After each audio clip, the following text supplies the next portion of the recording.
everyone. Good morning, good afternoon, good evening. So our topic for today is about right to us, wrong to God. Hashtag right to us, wrong to God. The Bible says God's ways aren't our ways. Isaiah 55 verse 8 to 9. What's right to us might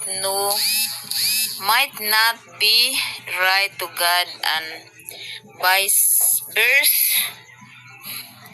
Like David's example, he thought taking Uriah's wife was obeyed to him, but God saw indifferently. According to 2 Samuel 11 verse 12. Ganon taga. His topic is hashtag health is true. Hashtag health is true.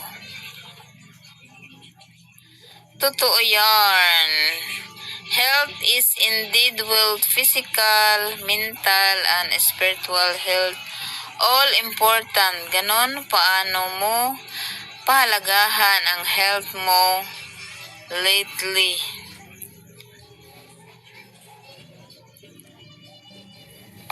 Itong topic karon is truth of life. Hashtag truth of life.